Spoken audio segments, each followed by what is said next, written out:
One of the saddest part of the movie is they took one of John McClane's Beretta 92Fs and they turned it into this.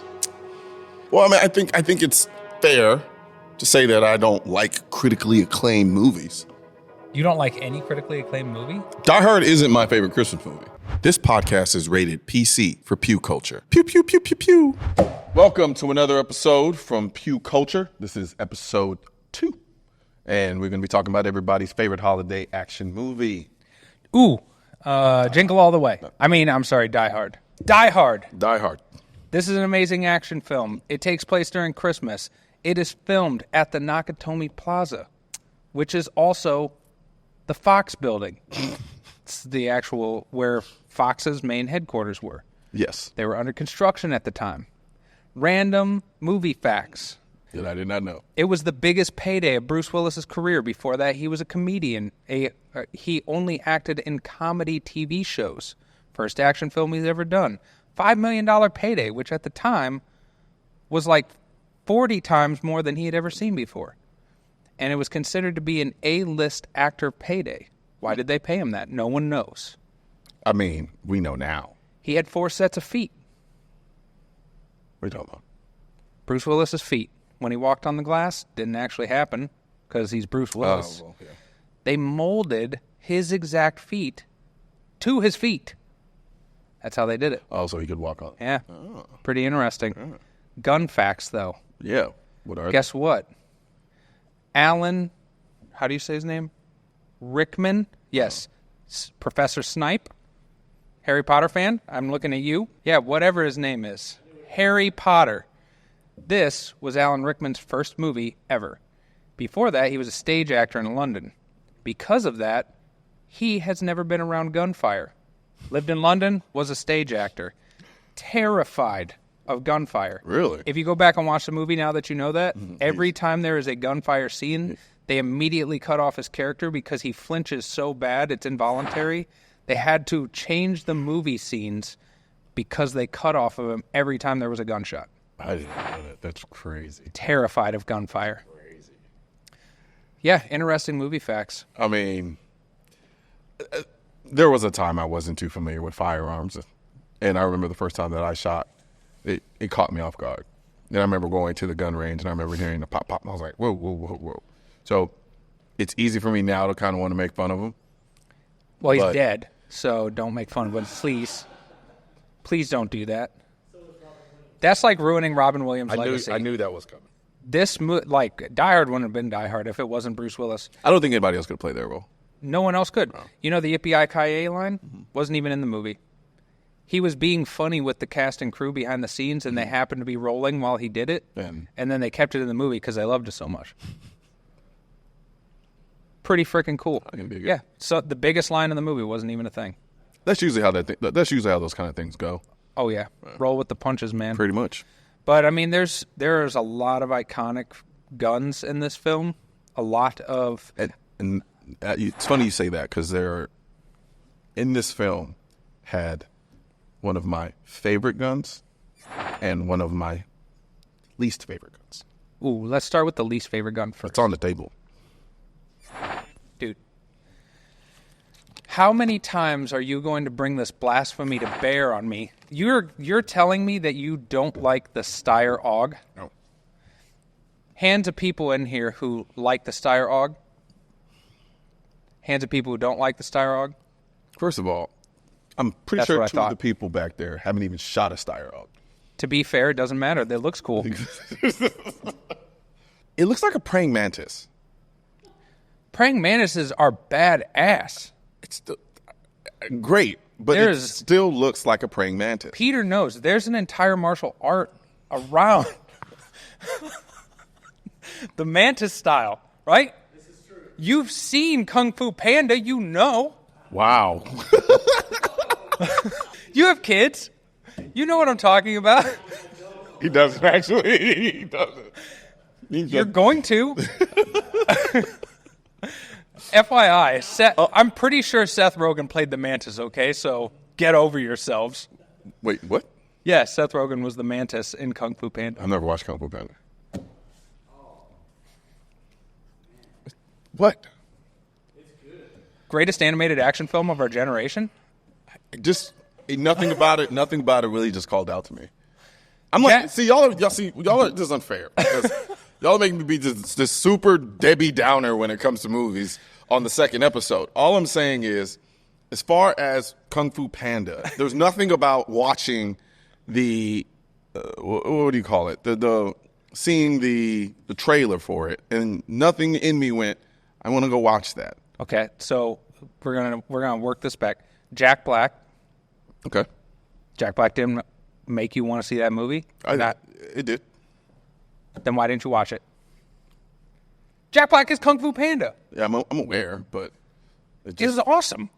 I'm not saying it wasn't. I'm just saying I haven't seen it. Okay, we're gonna watch it later. Probably not. We're watching it later. I don't care. There's nothing about it that just screams to me that, I want to watch this. And even after people have told me about it, there was nothing about it that made me go, okay, maybe I do want to check this out. Jackie Chan. I mean, he's cool. Angelina Jolie. I mean, you say Jackie Chan to me, I'm thinking Rush Hour. You're only thinking that because you like Chris Tucker. No, I actually like Jackie Chan a lot. Okay, then we should watch Kung Fu Panda. Just because I like Jackie Chan doesn't mean I'm going to like every movie he's in. But to highlight how bad you really are, you love Mariah Carey. You hate any other movie that doesn't have guns in it, i.e. anything good. You don't like Tyler Perry. You're not a fan of Medea. I didn't say I didn't like Tyler Perry. You don't like Tyler Perry movies. I don't have enough experience watching movies to have an opinion. Okay, that's fair. Don't like Medea though. How can I not like Medea when I don't have enough experience watching Medea? Here's a really good one. Robin Williams is not the best genie. Okay. Yeah, you're the bad guy. We figured it out. It's fine. It's fine. Every podcast has to have a really good, handsome, awesome good guy, and then everyone has to have just a really shit bad guy. And we have ours. It's fine. You don't like Steyr Oggs, so we'll go back to being bad. So I don't personally really care for the Steyr Ogg. However, I understand why people do. Okay. I do. I genuinely do. There were aspects to it from an ergonomic standpoint, oddly enough, because it looks incredibly non-ergonomic. I don't know if that's the correct way to say it. But in reality, actually, in hand, it is actually pretty ergonomic. To me, that is basically how all bullpups feel. Like I wouldn't go that far. I don't like the ergonomics of Tavor's. I don't like the way that I think the ergonomics should feel on it. But then like the Helion. See, I like the Helion. I love it. No, I love it. Uh-huh. That's the thing, though. But when I first saw it, I was like, okay, first of all, it's basically a FAMAS. Mm-hmm. So, it's the same thing. But you're like, man, that looks like it's not going to be as comfortable to shoot. I agree. But then it is. Yes. And it's the same for this. Now, I will say, if there is one thing, I prefer the flat top AUG compared to the optic installed AUG, like this, the carry handle optic model. I like to be able to change my optics based on what I'm doing. So one of my least favorite things about this firearm is when the optic is installed. However, this is the way it was for the movie. Okay. Especially if you're talking about this being a full auto, the optic is basically completely useless at that point. Yeah, I mean, it's like looking through a straw hole. It makes 0 point. And, of course, they used it full auto for the entire film. Ironically enough, the guy who used it, he was a professional ballerina. The big bad guy, or the secondary in command big bad guy with the blonde hair. He's a ballerina. I got to be honest with you. If you tell me there's a guy and he's a professional ballerina, we need to get a rifle for him, I would actually pick the Steyr Ogg. There's something about the Steyr Ogg that says a professional ballerina dancer. That was redundant, but whatever. Professional ballerina would be drawn to the Steyr Ogg. And I think it has a lot to do with, and I'm overthinking the shit out of this, but I think it has a lot to do with the balancing component. Yeah. Because, the Steyr Ogg is like non-traditionally, it's balanced in a non-traditional way. Yeah. And so, with ballerinas doing the toes. And yeah. I also probably would have just, gave him a grenade, but that's okay. If you wanted to give him an AUG, that's fine. I think there's a level of precision that comes with the Steyr Ogg that's more fitting with the ballerina than just the kind of broad damage that you usually get with a grenade. Speaking of ballerinas, not to go too far off topic, because we've been so well at sticking to the topic this episode. Because it's not been happening. Ballerina. It's going to be awesome. The John Wick spinoff? Yeah, that's coming out in the next, wait. I don't know when this is coming out. So it might be out now or it might be out later. I don't know. Check out Ballerina. There may be some stuff on it that you recognize. So that's cool. All right, so this is your least favorite gun of all time, and I need to call Steyer and apologize. What's your favorite? One of your favorite? Funny guns? thing is, I still want one. Well, now it's going to be a lot harder to get one. Why? Because we just said you didn't like it. I still want one. Blur out everything that just happened. No, leave that shit in there. What's your favorite? What's one of your favorite guns from the show? MP5. Wow, dear Lord, man! Literally everyone's favorite gun is the MP5 For a reason. Yeah, it's mine too. So I have 40 of them. Exactly. Yeah, the MP5 is awesome. The funny thing is, though, he didn't use an MP5. What? Wait, what? Yeah, just ruined your whole life. No. Hold on. Let me run through the memory bank. Yeah, he used the MP5 SK. Oh God, it just ruined it. I'm gonna do it. I'm gonna have to ruin your life. That was an HK94. What the fuck? Yeah, so during that time, getting the MP5 was kind of difficult, and they brought in an HK94 and cut down the barrel. And then we turned that full auto because that was civilian legal. So we just tried, not we, I was alive to make this movie. Friends of mine who worked on this film would have taken this gun and actually cut it down to replicate the way an MP5 looked, and almost no one caught the difference. Mind blown. Bam! Sorry, dude. Go back, pull up a picture of him with it in his hand. I want to see what that magazine looks like. So what'd you do? Would you do a Magwell conversion on it? No, the Magwell... Not you, but it looks... No, it's pretty much almost the exact... so the actual body of it, doesn't really change, but it was a rifle when it came in. Oh, okay. Yeah, the HK94s were rifles. Okay. And they were semi-automatic only. Okay. So when he said, ho, ho, ho, I have a machine gun, technically it wasn't until we turned it into one. Not me, but... Yeah. I'm going to say we as if I speak for the entirety of the prop community. Fair enough. How about that? But shit, it's still the same. It is. I mean, it is the poor man's HK94. Yeah. So, MP5. So HK94. If you want to recreate the very famous ho ho ho, now I have a machine gun, you got to start with an HK94 first. If you can't, PTR, the HKSP5. Okay. And or another company that we don't mention because I don't typically work with them, all make MP5 models that can be very, very easily converted into John McClane's HK94. Really, the biggest thing that you have to do is a forend conversion. So gotcha. That's the main thing. And then, actually, if you look up on the wall, nope, it's not there. Don't know where it went. Sorry, everybody. Where did that MP5 go? So this is just this is one of our PTRs. This is a PTR 9, but we actually make Leviathan Defense makes these, and this is to cover up the end of your barrel and make it look closer to the John McClane MP5. Gotcha. So that's this. This is the pistol version. So this is the other issue for people who want to have one of these, right? Yeah, the fact that you would have to run a race. You can't have. I mean, technically, you could. Yeah, you can. You could SBR it. Yeah. This one is also full auto, so... Well, there's that. But you just feel it. You just feel it. It feels so good. It's just literally one of the greatest guns ever made.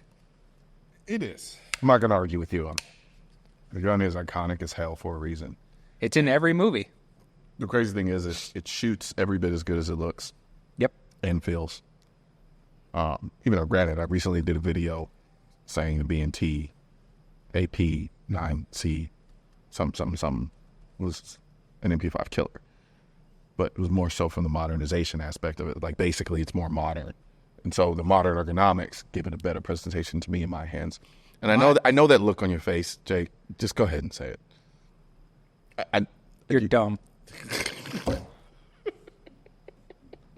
All I'm saying is that if the world ended tomorrow, like we're going to play the game. If the world ended tomorrow and you had a B&T or an MP5, which one would you take?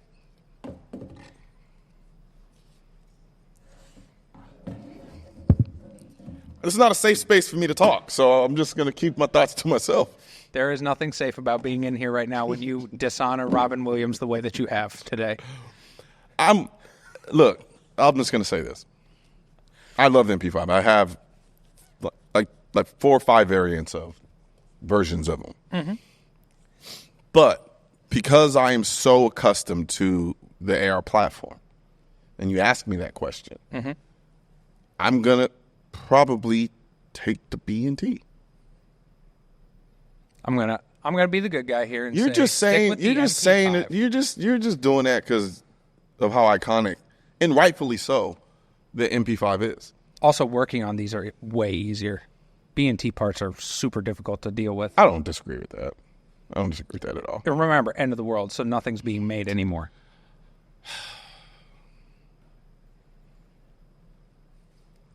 All right. Put the scoreboard up. Hey, in the editing, put scoreboard up. Jake Colion.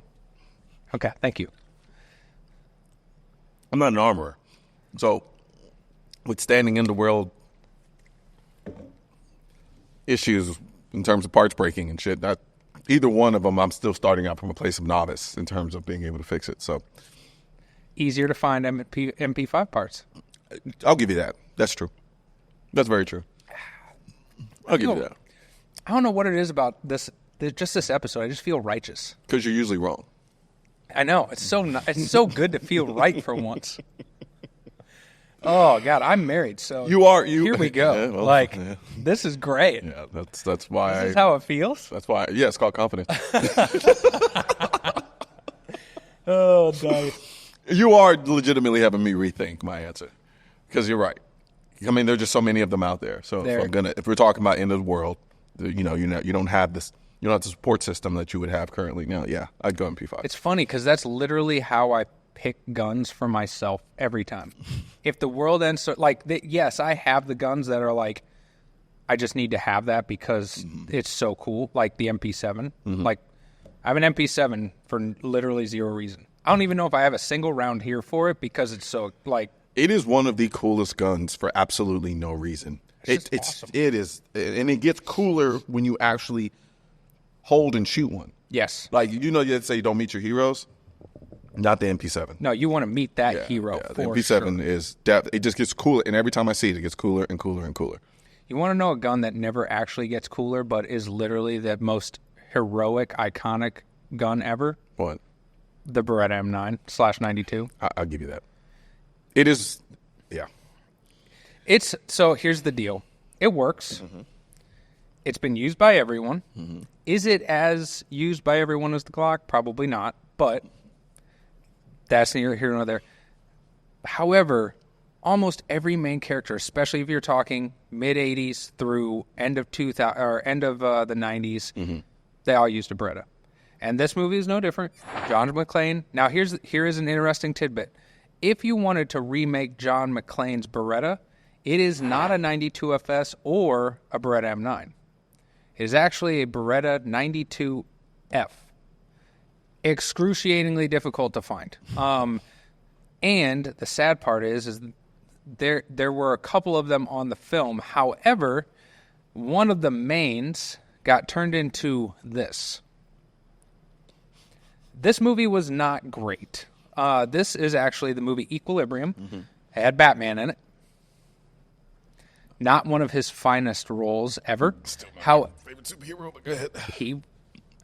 Anyways, so movie Equilibrium, right? Mm-hmm. These were to perform what they called gun kata. Yeah. Colion, why don't you break it down and tell us what gun kata is? All right, so back in my martial arts days, kata is more or less almost like a physical demonstration of poetry. And what you would do is you would take the words that you would normally put in a pro and you would mimic them in a physical sense. Kata. So essentially, you're fighting with guns. That's essentially what you're doing. You're fighting with the guns in a manner in which they are more of a stabbing tool, and while being a shooting tool. Weirdly forcing rounds into places that you would just totally miss. It doesn't matter. I understood what the point of the movie was. It just wasn't executed that well. And I like the effort. It was okay. Permanent modification to create the martial arts aspect of this. Now there still are a couple other actual live fire / blank fire versions of John McClane's 92F out there, but anytime you lose one, it's a sad day. So, but when they were making Equilibrium, they decided to walk through and did the standard show and tell. Right, they're looking at all the guns and everything, and they actually called out, "Hey, what gun was it that Bruce Willis was using in Die Hard?" They were like, "Well, this is actually the exact one. Perfect. That's what I want." So if you want to learn a very valuable lesson, don't ever actually show the real one. Show them a different one. Because directors are going to typically want this one. So, that was a little bit of gun history on where some of those guns went. You can still find several different things in museums. You can find one of these, I believe, is at the NRA Museum. John McClane's bloody tank top is in the Smithsonian. So if you're really into action films and you want to go see that really, really gross, bloody wife beater, it is in the Smithsonian. Ooh, is it okay to say that word now? What? Wife beater? That's still what they're called, right? I'm pretty sure I went to Walmart the other day, and that's what it was listed as. They were like $2.99. I can't keep up with all the safe words today, so don't ask. Okay, that's cool. There's a lot of other really great guns in this, right? HKP7? Yep.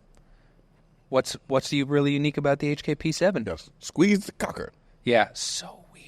Yeah, it is. So dangerous. I had somebody actually tell me that forcing you to squeeze to cock the gun actually made you shoot more accurately.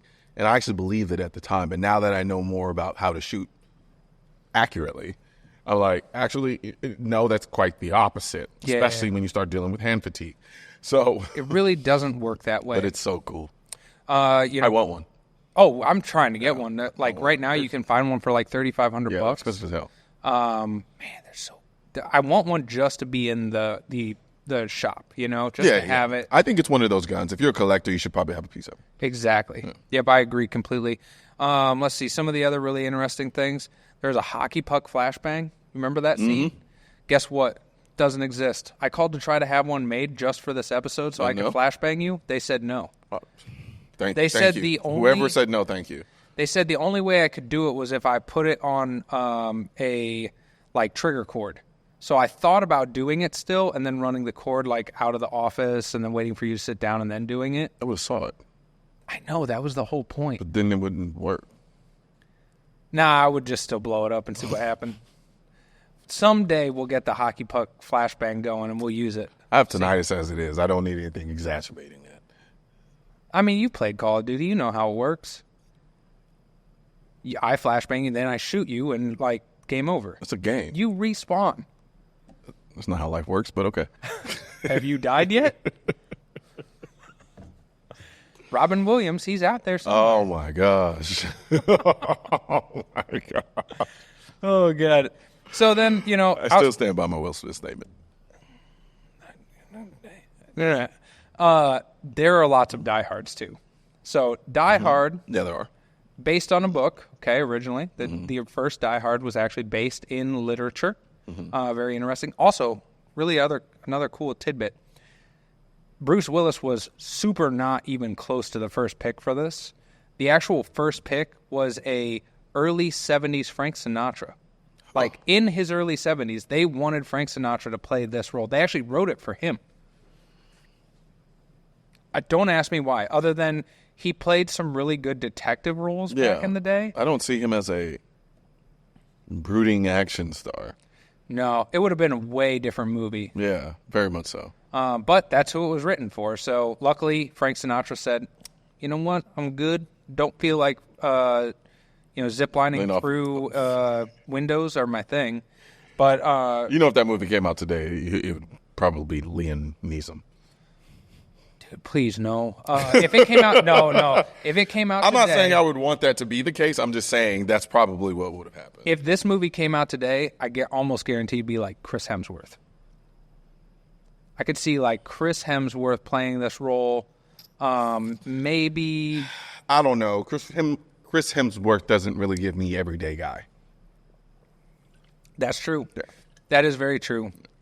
Yeah. No, he has that superhero look. Yeah, he is made for that. Man, who would play this role today? That's such Mark Wahlberg. Yes, I could see that. Yeah. Also, maybe overweight Ben Affleck. Yeah. Yeah, because remember, he was like drinking and smoking and all that stuff. He's having a bad time, lots of divorces or whatever. Yep. Yeah, overweight. Standing outside meme version of Ben Affleck smoking a cigarette. That is very much so. That's modern day. And A Good Day to Die Hard is probably my favorite out of series. All of them. Really? Yes. Really? Yes. I know that. I know. But I'm so surprised by that. I think it has to do with my age. When I watched Die Hard initially, I enjoyed it, but there was a lot I couldn't really comprehend to the degree that I can now. Oh yeah, Right, for sure. So when A Good Day to Die Hard comes out, I still have the memories from the original, and then when I watch this, it just I could sink my teeth into a lot more of what was going on, and I like the other guy who was acting in it. I don't remember his name. I like Samuel L. Jackson in the was that second one?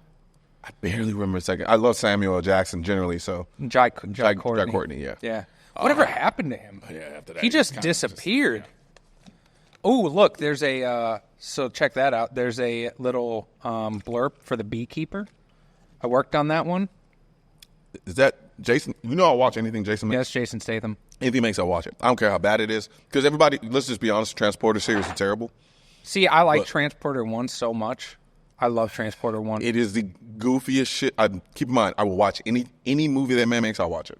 He is super handsome. I didn't mean it like that. I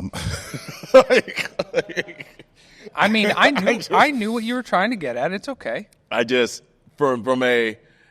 This has got to be. And look, I'm not going to give away any secrets. The trailer is out. The movie comes out, this Friday? I think it comes out this Friday, which I don't know when this comes out, but that's when it comes out. This was one of the hardest to read scripts I've ever read in my life. Really, why? Because there are things that happen in the... Okay, he is a beekeeper. Mm-hmm. He's a beekeeper who happened to have also been a CIA agent. That's a Jason Statham movie. Oh, this is quintessential. They're all the same. That scene right here, that's from the fucking Mechanic. Oh, it's the same thing. But hey, the Mechanic was amazing.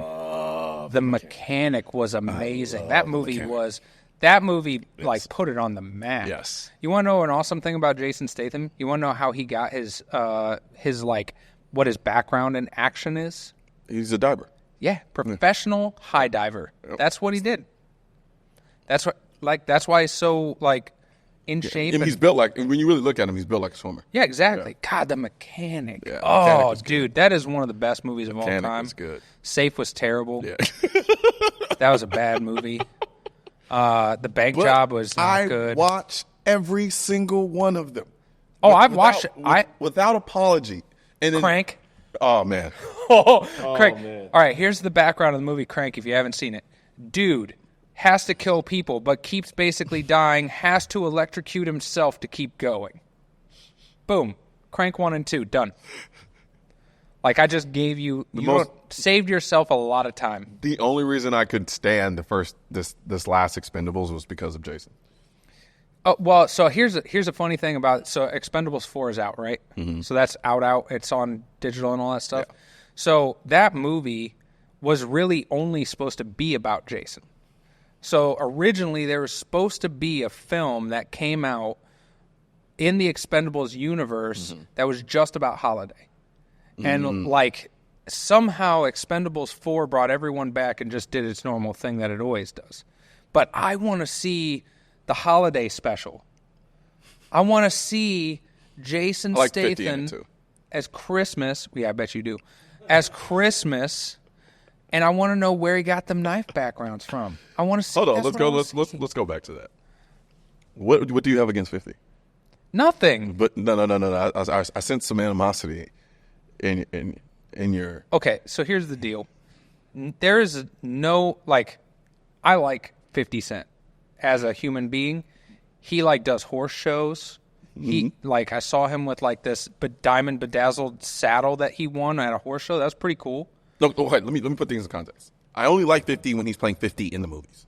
Okay, that's fair. So as long as he sticks to playing 50, he may be a different character in the movie, but just play that character like 50. So that's what I don't like about Yeah. when they bring people like 50 Cent in for movies. I is do. when I love it. No, I like that. I don't like when they bring them in and they play a character. Okay. Because you're like, hold up. Like, dude. Yeah, I can only suspend disbelief for so Come long. on, man. Like, you are not a accountant with a secret law degree who also can kill 40 people with their bare hands. But there are certain aspects to his persona that work. For instance, so if he's inexpendable, that makes sense. He certainly is expendable.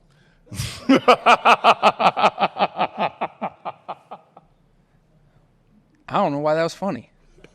It was. Everyone in this movie basically is. That was the whole joke when Stallone put the thing together, right? Was all of these actors are basically done. Like, Randy Couture's not even an actor, okay? This was his first acting gig, was Expendables. He is a UFC legend who got knocked out by Chuck Liddell.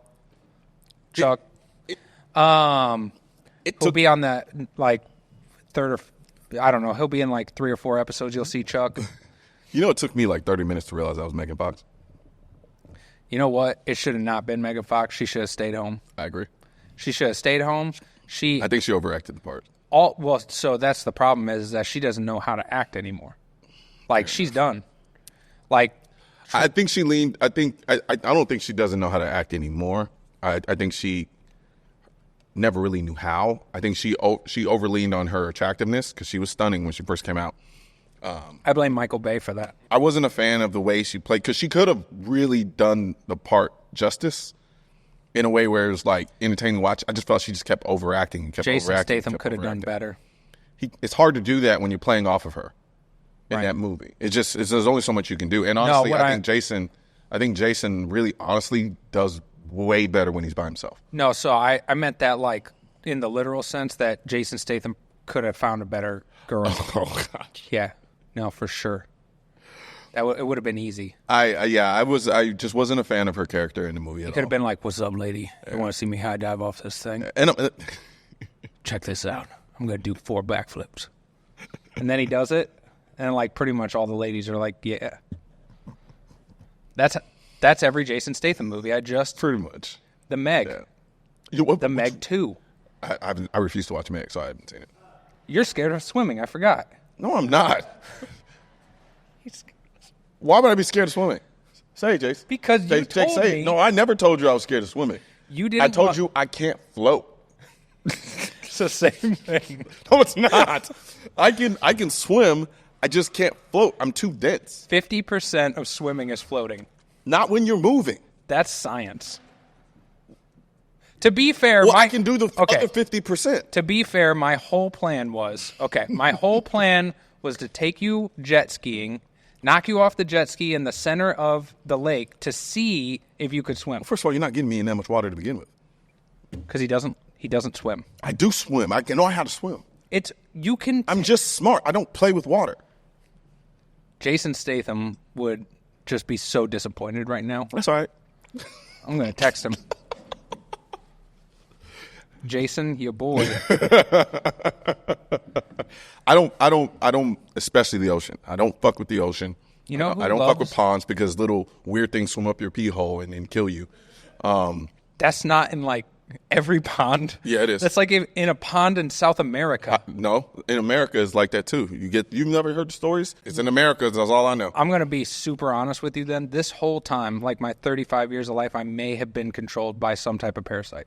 Hey, it goes. Like, it does. I swam in all the ponds. It does the thing. It swims up your pee hole, and then it goes to your brain. Oh, I think Monsters Inside Me was a show that like told you, yeah. Yeah, exactly. Penis fish. Yeah, I'm not. See, that's why I don't play with the water like that. Okay, that's fine. No. But I can't swim. There are other people who... No. I want to hear you say it. What? I can swim. I want to hear you acknowledge that I'm telling you that I can swim. Here's the thing. No, because I'm not going to believe you till I see it. It doesn't. I'm not telling you to believe me. I'm telling you to acknowledge the fact that I'm telling you because before you said I told you I couldn't swim. Okay. I'm telling you told me that you couldn't float, and I assumed that meant you couldn't swim. No, I can swim. I said just can't that float. I assumed you couldn't swim because you said you can't float. And now you look like an ass. There is a Cabela's right down the road with one of those giant aquariums. I heard that was a thing that we're doing in 2024 now. Nobody told you that. The internet did. I sure as hell did. Literally, day one of 2024, naked man jumps in fish tank at a Bass Pro Shop. Yeah, I will.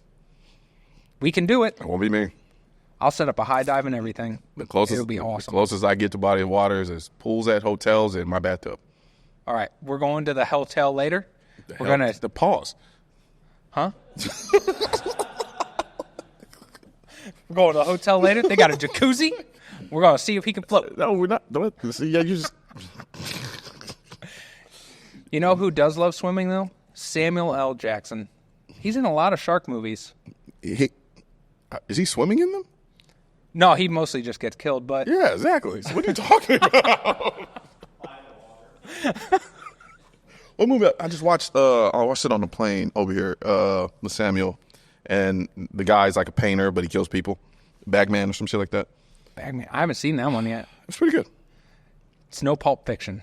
No, of course Man, not. God, Pulp Fiction's so good. Hey, if you want to buy Samuel L. Jackson soup right now, it's available for sale. $250,000. His actual everyday suit, though. So this is the weird... We'll do an episode eventually where we're going to cover the weird black market of movie props. Because it's crazy. Yeah, I can imagine. I will say, though, the Firehog has a really good gun store wall presence. Dude, I saw one yesterday when I went to go pick up that tack. They had the full woodland camo one on a wall. That just gives me... What's that game? It gives me... can't remember the name of the game. The one that everybody plays. Call of Duty. No. Call of Duty 2. No. Call of Duty 3. Oh, my gosh. No. Oh, my Black God. It's Ops. not Call of Duty. Battlefield. No. No, it's the one that's more cartoonish. Ooh, more cartoonish. Fortnite, yeah. It gives me Fortnite. So when you tell me that camo shit, it just gives me Fortnite. So, like, is that a condition that you can get? Is a Fortnite? No, it's a game. No, I know it's a game, but you said it like you get a Fortnite. Like, no, it gives me Fortnite. Like, when you tell me, like, the camo version of this, it gives me... Like Fortnite vibes. It makes me, yeah. Oh, it's not like a disease that can be transmitted. Because you were saying Fortnite like it was something that It's giving me Fortnite. That's I'm what getting saying. Fortnite right now. It's that millennial / Gen Z talk. It's giving me Fortnite. Yesterday, I went to the store and shook hands with this person, and I got Fortnite. No, That's what it sounds like. No. Do they make a pill for that? Here, I'll explain it to you in terms you understand. When I see a camo version of this gun, it makes me think of the guns that are in Fortnite. You see how many extra words I had to use to describe that? When I could just say, it's giving me Fortnite. Are you a fan of the show The Office? I watch it intermittently. There's an episode where Kevin cuts, like, he tries to say sentences in the shortest way possible. Yeah. Sea World. Like you want to see the world or you want to go to Sea World. Like that's exactly what that was. So thank you. How? I'm telling you, it's giving me Fortnite. Vibes. Like I understand. Okay. All right. Fair enough. Fair enough. Adding the extra vibes, which is also Gen Z as fuck. But I hate that word. It was just the first thing that came to my mind. Okay, so I'm going to say this much.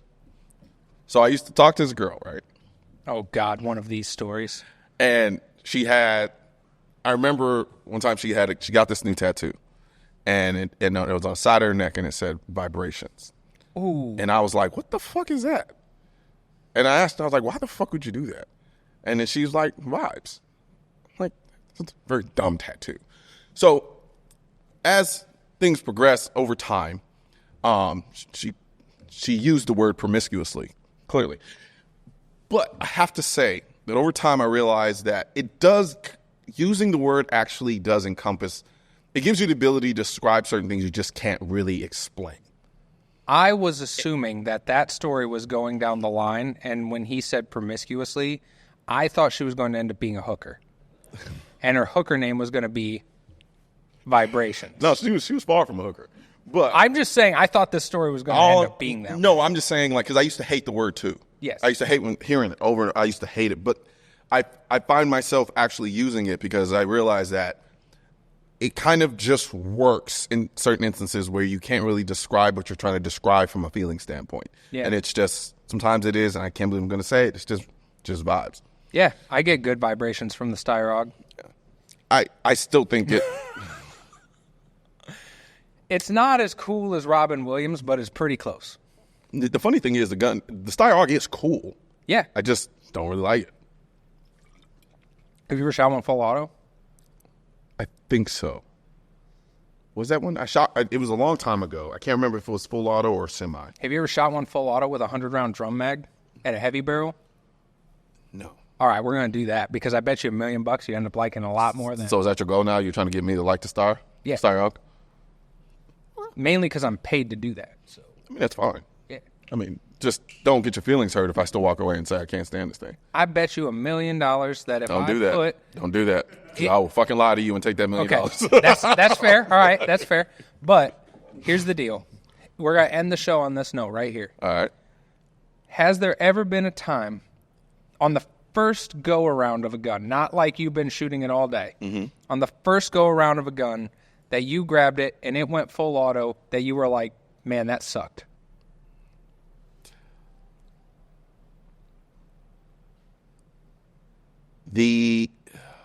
Exactly.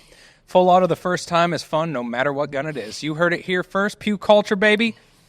We love Robin Williams. It's not really saying anything. It's full auto. Exactly. That's why I'm saying. Yeah, but you just said every gun that's full auto, nobody's going to not like it. That's what I'm saying. I'm going to turn this full auto. That doesn't speak put to the heavy barrel but on it doesn't speak to the intricate desirability of the actual firearm. It just means that everybody loves full auto regardless of what platform. You're making this way more complicated. I said, will you like it if you shoot it full auto?